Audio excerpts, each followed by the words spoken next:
Well, as promised, I'm out here making a video on the Studebaker, and the next thing I'm doing is modifying my steering column since I have changed to a Mustang 2 style front end, so now I have a rack and pinion, and I'll kind of show you what I'm starting on right now.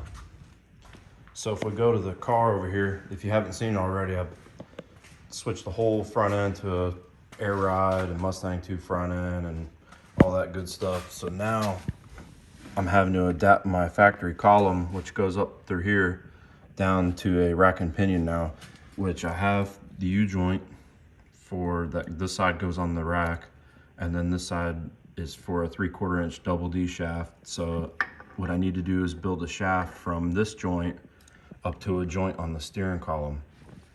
Now, the tricky thing is that this car originally had a steering gear on the side of the frame.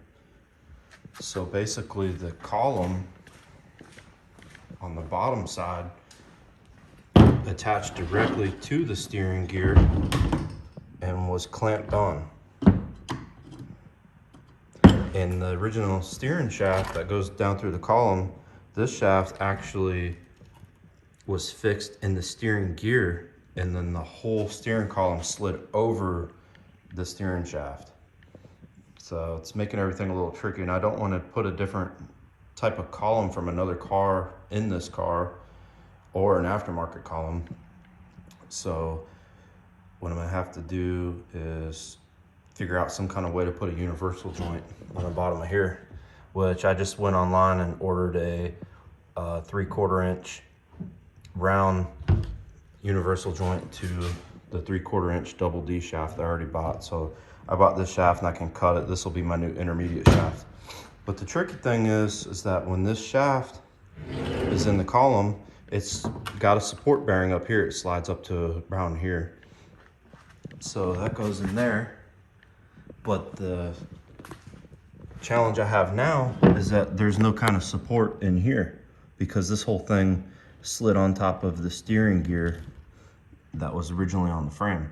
So now the steering shaft kind of flops around in there because there's nothing to support it. So I'm gonna have to go find some type of bearing that will fit in here, the right outside diameter, and then be the right inside diameter to support this shaft. And I gotta figure out some kind of way to mount that, either press it in and tack weld it. So that's what I'm gonna do now. Is I'm probably gonna go to Tractor Supply or Northern Tool and see if there's some kind of low-speed tractor bearing or something I can use that'll work good enough. And then the final challenge is this shaft can go too far down in the column and will cause the bottom of the steering wheel to rub here. So the last challenge I'm gonna have is trying to find something that'll go behind this bearing, maybe a, I don't know, 1/8 of an inch or something thick behind this, so that the wheel won't rub on there when it's all together. So, but the thing I'm gonna start with now is I'm gonna try to chuck this in my little mini lathe. It's kind of, it's kind of worn from being in an actual steering box, and it's a little bit different size. So I'm gonna see if I can turn that down to the same size as the rest of the shaft, or at least clean it up pretty well. So I'll get that set up and bring you back for that.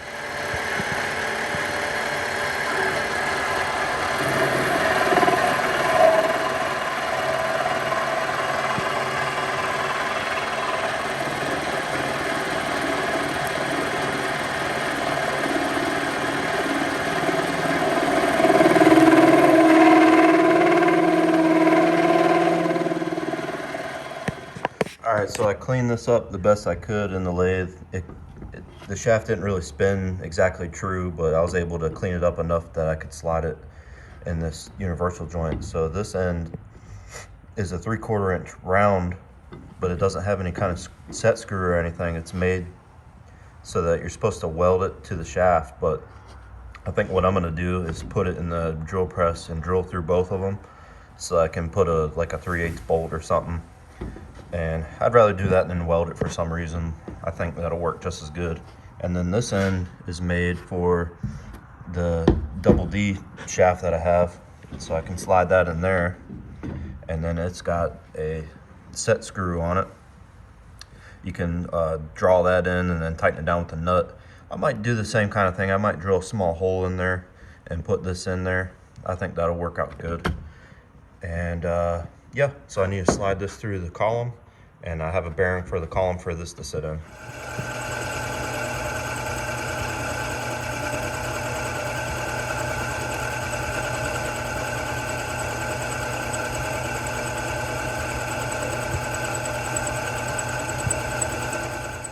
All right, well, I hate to jump ahead quite a few steps, but I've been working on this over the past week on and off, and I ran into some things along the way, but I've pretty much got it figured out now. Well, first of all, I had to cut my shock mounts off where I had them, because when I put the steering column through the firewall, it was hitting the shock mount I had immediately, so I had to revamp that, and I just have it tacked in place right now. I can kind of show you, you know, this side of it's welded. I had to stick it on top of the frame, and then I put this little extra brace here, but it should work out fine. I like the way I had it before better, but I mean, that's just kind of how it is when you start changing stuff on an old car. You run into a lot of things, and you can see how close, you know, the U-joint is to the shock mount, but it just kind of is what it is. But anyway, the last thing I showed was me drilling a hole in this universal joint to put a through bolt in it to hold it tight, but the shaft didn't fit the universal joint, so I ended up tack welding it in a couple spots here and on the other side, and I put just a couple tacks in here, so now it's tight and it's not sloppy. And the bearing I used, I have another one laying over here. I got it from Tractor Supply. It's just your, you know, it's a radial bearing, so it can handle loads on the bearing side to side pretty much. So I ended up getting that, and it fits the bottom of the column perfectly, and the center fits the 3/4 inch shaft size. So I just have the bearing just pressed in there, and I used the factory clamp that used to be clamped onto the original steering gear, and that holds the bearing pretty snug. So that worked out good. Got that figured out. I had this double D shaft, I cut it to where I needed it, and then I bought another U-joint that was better than the other one I had to fit on the rack and pinion. So that's pretty much it for that. Oh, one other thing. My dad comes over and helps me on the weekends, and he built this little mount so that it supports the bottom of the column, because inside it's supported on the bottom of the dash, but out here it could kind of flop around a little bit. So we just built a simple bracket that we can bolt in the brake booster bracket, and then just welded a tab there on the column just to support it a little bit more. So it worked out good.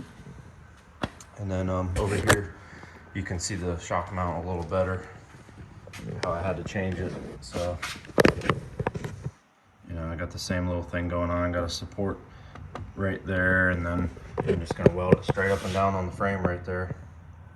I'm gonna have to weld that hole shut because the mounting bolt was offset before and I had to cut it off, but it is what it is. It still turned out good. I'm happy with it. It will look a lot better in here when I have my rebuilt 259 in there, but that's pretty much it for the steering column upgrade. It should work good. You can turn it with the steering wheel lock to lock, and there's no binding. But yeah, so thanks for tuning in. I'll try to start making some more videos.